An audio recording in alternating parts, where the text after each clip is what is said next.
Etsy has literally made the first ever positive change to Etsy ads. So let me get this out of the way first. My default posture and my current thesis for working with these new settings is the best possible situation. Now, this is if you can swing it, if you have the money to do so, et cetera, et cetera, et cetera. But the most ideal situation, in my opinion, is number one, greater visibility as a campaign-wide default with efficient spending as backup, meaning you turn efficient spending on listings that you foresee or think they will need. Why? Because greater visibility, that setting is the most aggressively bidding objective, which will get all your listings into as many ad slots as possible. That's what we want.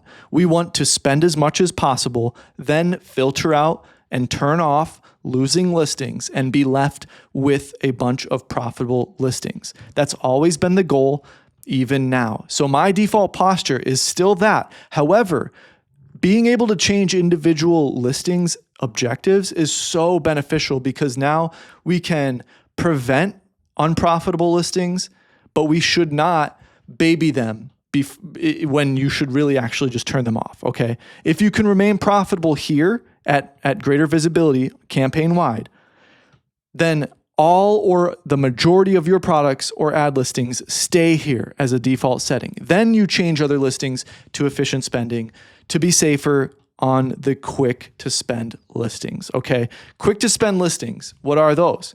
They're usually high demand, high click-through rate, and your best sellers, honestly. If they're very visually appealing, people will click them a lot, and they're always going to be clicked on a lot because that's the first metric, or spent on a lot, because clicking is the first metric the ad algorithm can use to establish eligibility or spend more. It's the first thing it looks at. So keep that in mind. Those are your best listings. So taking this attack first, then scale back other listings, it's always been the approach. But now we have one in-between step when it comes to scaling back other listings, which may make us more money or honestly just slow our death and make it more painful. We don't know yet. It's a brand new setting. Number two default posture is efficient spending as default, with greater visibility on tests and others that you're ambitious about. This is the safest, low-risk way to build a profitable campaign. With the majority of listings not rushing out the door to spend all your budget, you can change some tests, new listings, or stagnant listings to greater visibility separately in order to reach out there and see if you can make more profitable ads. That's my second default posture when it comes to this. But number three, my strong stance on this is never lower click cost unless you have a freaking good reason, very good reason, a unique situation. Never put your entire campaign on lower click costs unless you have a very good reason, meaning a unique situation like extremely thin profit margin. You don't have the money or patience to do any of this Etsy ads crap. That's another situation. Or if you have products flying off the shelf, the opposite situation, and can't keep up with it no matter what you do. I've worked with students where they'll go on vacation mode. The second they come back, it's just chaos all over again. That's usually when they're serving a niche that is they're the only people serving that niche on Etsy. And it's never like that forever. You're going to wait 3 to 6 months and some Chinese seller is going to copy you, whatever it may be.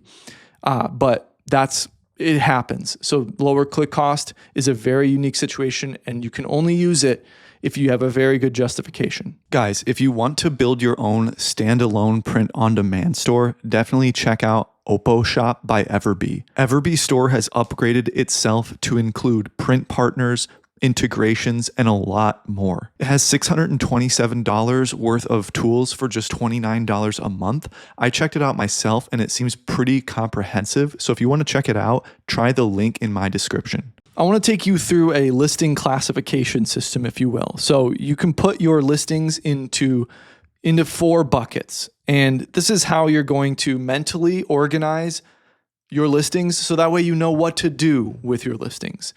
Bucket A is your scaling listings. This is the most rare, however, keep in mind. The characteristics of these listings are proven conversion, it sells well, strong margin, and you know that for sure, strong ROAS when it does sell, plenty of inventory, and available production capacity. So, it depends on what kind of seller you are. If you're print on demand, then the sky's the limit. If you're handmade, then your limits are how much you can make or your team can make, whatever it may be. But if you're in the bucket A, the setting that individual listing should be on is greater visibility. Bucket B is maintain, and this is going to be the most common type of listing in your store. Most cases. If you're unique from this, then you're unique from this, whatever.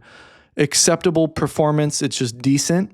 Moderate margin, that's the most cases on Etsy because Etsy ads cost a lot per click. Stable traffic, doing well, no urgent problem. Efficient spending is totally fine for this. So categorize most of your listings here if they fit those characteristics. Bucket C, protect. These are the ones you want to protect.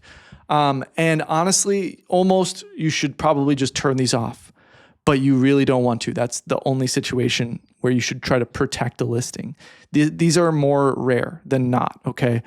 Characteristics is the cost per click is becoming expensive, the margin's thin because of the high spend and low revenue, limited inventory, declining ROAS, and a strategic reason to remain visible. Okay, this is the exact situation I'm referring to.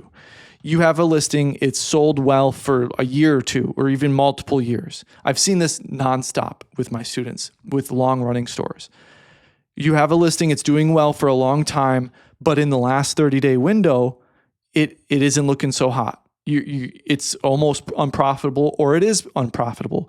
But you look at the last year or this year time window, and it is very profitable. That is when you would want to move it to lower click cost or one step down. If it's greater visibility, move it to efficient spending. If it's efficient spending, move it to lower click cost. That's the only reason why you would want to put a listing in the protect bucket that I'm defining today. The fourth bucket is stop. That's when you turn a listing off. It's going over your comfortable cost per conversion and you're not profitable. Just turn it off, turn around, don't look back, okay? Don't try to hang on to it. Don't try to revive it. It's done. It's not going to come back from the dead. I want to give you a few situational case studies, if you will, to give you a good idea on how to make decisions based on these new individual ad listing settings, okay? So situation one is you have a strong bestseller organically, an excellent ROAS over on Etsy ads, but low ad sales volume on Etsy ads. What do you want to change it to? If it's not on greater visibility, now you can change it to greater visibility. This is going to be common for people that are on efficient spending campaign wide, but have a few listings that are profitable, but not doing a whole lot of sales. I would argue that this is going to be one of the most common situations for established stores that are selling, that are on efficient spend. Okay, you change it to greater visibility. Why? Because this listing would have already proven that it converts profitably, and the goal is additional reach without increasing your ad budget and without changing the campaign-wide setting. So this is a beautiful situation to be in. Situation two is strong bestseller, but the cost per click is rising and your ROAS is approaching break even, kind of what I mentioned earlier. Something that might be unprofitable or starting to look like it will be very soon in the 30-day window, but profitable in the this year window. That's extremely common, like I said. You want to change it to one step down from where it's at. If it's at greater visibility, turn it to efficient spend. If it's at efficient spend, turn it to lower click cost. Okay? Why? Because you want to preserve its presence without allowing Etsy to bid aggressively and not change your budget or your entire campaign setting. That's a beautiful thing. Situation three is that your bestseller already consumes half the daily budget. This can be very common if you're on campaign setting greater visibility. If you have like 3 listings that are just eating up your daily budget, which is a good thing. If that's the case and you're spending 70 to 90 to 100% of your daily budget every day, you should probably just increase your daily budget anyway. Actually, you should. That's when you want to, when it's spending that much of your daily budget. But let's say it always does that. Let's say you've done that and those couple listings always just eat it up. Or if it's just a specific niche that always eats up your spend each day, that can be very possible as well and common. So in that situation, you're going to turn it to efficient spending or lower click cost, depending on how aggressive those listings are spending. So why? Because more visibility could allow one listing to consume even more of the share campaign budget. So by turning it down, you're kind of limiting that and allowing more potential allocation of your spend to go to other listings. So that there's a lot of different situations. And either way, you want to make sure that you know what your comfortable cost per conversion is. And if you want to do that, check out the AddToCartSEO.App's calculator for your Etsy ads. It's going to tell you your ROAS, your cost per purchase, your fees, absolutely everything is in that calculator. You can use it once per day for free, or you can sign up for less than a fancy Starbucks per month. Let me know what you think about the video, about the changes, and I hope you have a beautiful day.